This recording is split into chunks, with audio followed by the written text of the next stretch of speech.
दक्षिण आफ्रिकेच्या आणि मराठवाड्याच्या सोयाबीनचं नातं इतकं घट्ट आहे की 4,000वरनं भाव 11,000वर आणि युगपुरुष पंतप्रधान नरेंद्र मोदी यांचे फोटो शेतात लावून पूजन, घरात लावून पूजा शेतकरी करत आहेत. इतका आनंद झाला की शेतकरी गेला आणि काही जाणार आहेत असं मी टायटल टाकलं होतं.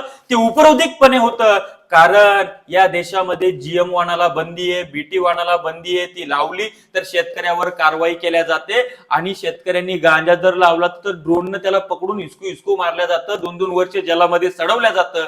मात्र असं असताना लातूरचा एक व्यापारी दक्षिण आफ्रिकेचं जेनेटिकली मॉडिफाईड जीएम सोयाबीन वाण 1,00,000 टन आयात करतो. आम्ही आतापर्यंत विश्लेषण करत आलो होतो की या देशाचं दरवर्षीचं किंवा मागच्या वर्षीचं 120 लाख टन इतकं उत्पादन होतं. यावर्षी 25,000 टन हे कमी आहे, म्हणजेच 90-95,000 टनावर आपलं उत्पादन स्थिरावेल. 25,000 टनाचा तुटवडा आहे, त्यामुळे जानेवारी फेब्रुवारीमध्ये सोयाबीनचे भाव 6,000 प्लस होतील असं आमचं विश्लेषण असताना लातूरातला व्यापारी 1,00,000 टन सोयाबीन आयात करतो.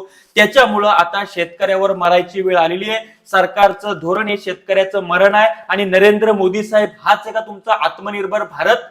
आणि तरी सुद्धा ही शेतकरी त्या भाजपचा आणि महायुतीचा दुपट्टा गमछा गळ्यात घालून हिंडणार असेल तर तुमचे हाल तुम्हीच बघा.